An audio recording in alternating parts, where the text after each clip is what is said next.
During a water shortage crisis in New South Wales, the government plans to recycle and use the extensive underground water reservoir, located inside the network of tunnels, under the railway tracks in Sydney. A huge amount of money is dedicated to setting up a recycling plant, and the government officials are passionate about making it work. A journalist named Natasha is being interviewed, and explains that she, along with her team, had decided to cover this project. Although it can help overcome the water shortage, many people are concerned this might affect the homeless people living inside the tunnels, because they would have to move somewhere else.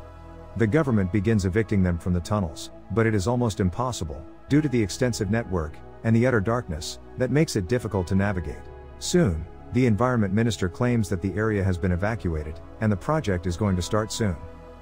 In her interview, Natasha explains that although officials were quite optimistic about the project, it had suddenly disappeared from the media, without giving any logical explanation to the public.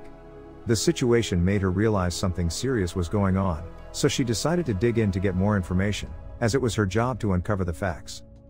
Natasha then explains how she, along with her crew including Steve, the cameraman, Tangles, the sound engineer, and Pete, their producer, covered this story. While doing her usual research, she comes across a video of some guys roaming around these underground tunnels, but one of them suddenly disappears. This video, along with the government's unexpected decision to close the project, intrigues her, and she plans to cover this story. When she shares her idea with her boss John, he asks her to contact Pete, who is about to go to China for his next assignment.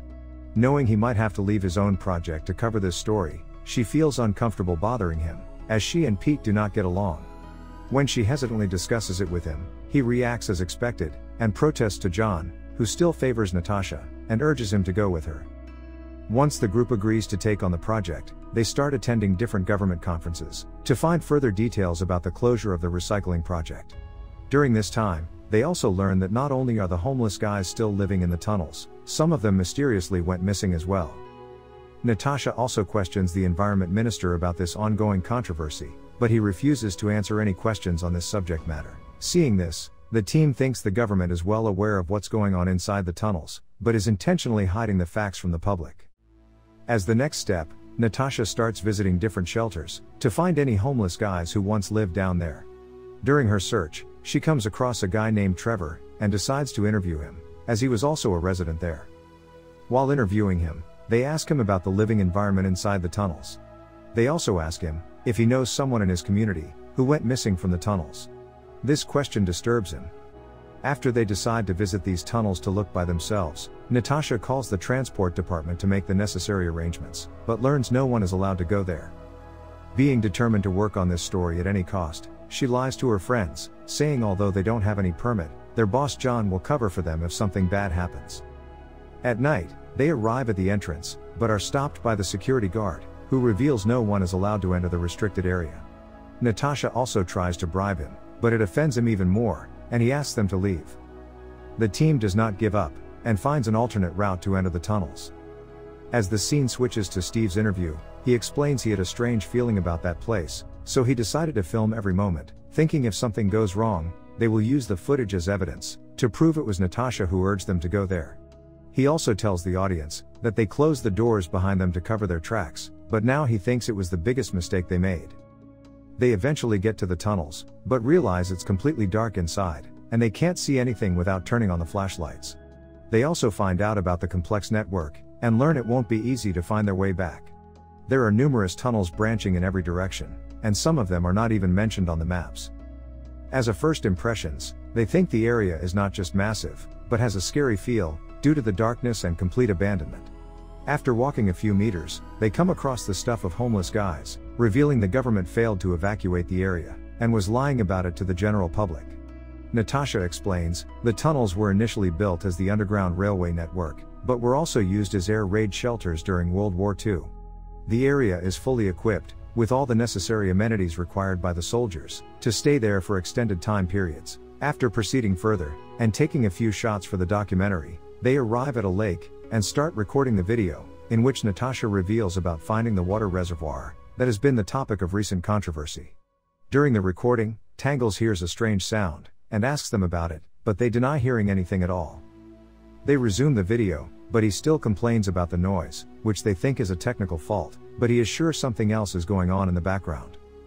Continuing the journey, they arrive in the bell room, which was used to alert people during the air raids. Natasha rings the bell, but the sound is extremely loud.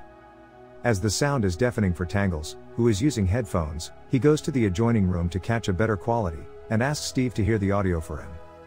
When she rings the bell again, Steve also hears the strange noise, but before they can discuss it, something grabs Tangles. They quickly rush out of the room to chase him, but can't find him anywhere. At this point, the scene switches to Natasha's interview, where she is given the audio clip from the bell room. After turning it on, she is stunned to hear the screams before the cable snaps. After failing to find any clue about Tangles, the team returns to the bell room, but all of their stuff is gone. Sensing the seriousness of the situation, Pete advises them to stick together, before resuming the search again. As they go forward, Natasha thinks maybe Tangles took their stuff as a joke. Steve disagrees, as he has also heard the strange voice through the headphones. After arriving in a hallway that leads to another network of tunnels, they rest for a while, and discuss the possibility of Tangles going back, but Natasha thinks he cannot leave in such a short time, and is still inside. While sitting there, they hear a sound, and start following it in search of him.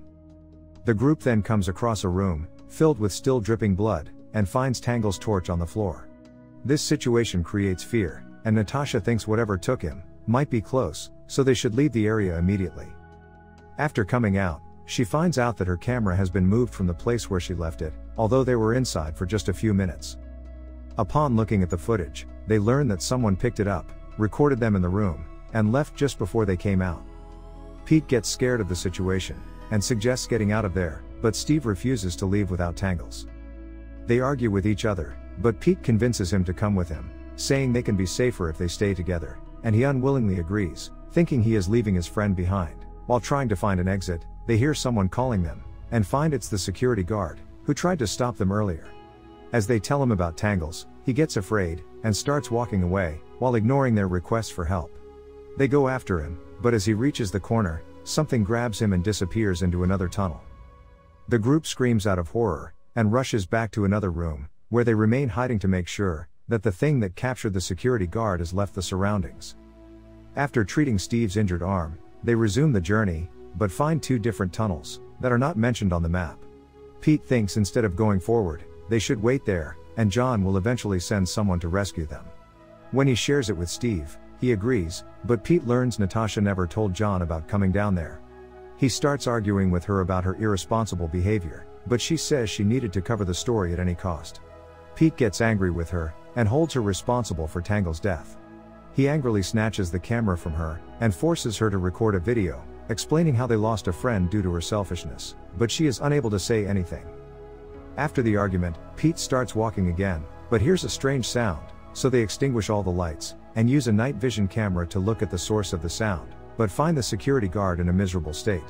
Soon, the group watches in horror, as a humanoid creature appears from the water, and kills him, by slowly turning his head until his neck breaks. Seeing this, Natasha cannot hold her scream, and alerts the creature, that starts chasing them down. While trying to escape, they arrive at a dead end, with a vent in the corner of the room. Panicked by fear, Natasha starts calling someone for help from above the ground, but no one answers. After the failed attempt, they pass through another passage, where the creature nearly grabs Pete, but vanishes after Steve shines the light on it, which makes them realize he is afraid of light. After rescuing him, they resume walking, but end up at another dead end covered with wood planks. They remove the wood, and find a way to the next room, where they find some signs of a living, and spot human flesh on the floor. Suddenly the light goes off, and Pete quickly replaces the batteries, knowing they might be in danger, as long as they are in the dark. As soon as the light switches on again, the creature attacks Pete and Steve, while scared Natasha runs away with her night vision camera. She silently tries to find a way out, but is confronted by the creature, who drags her into the lake, while the camera still records. Hearing her screams, Peter and Steve start looking for her, and follow the sound to the lake, where Pete challenges the monster to distract him, while Steve takes Natasha away. After arriving at a well-lit tunnel, they rush back, and recover badly wounded Pete, whom they drag near the platform. After making it to the station, Natasha borrows someone's phone, and makes a call for help. The postscript indicates that Pete died due to excessive internal bleeding. Natasha resigned from her job as a journalist, and Steve is still working as a news and current affairs cameraman. They never found Tangles, and his family is still waiting for some news about him, while the police investigation was closed, due to the contradictory evidence.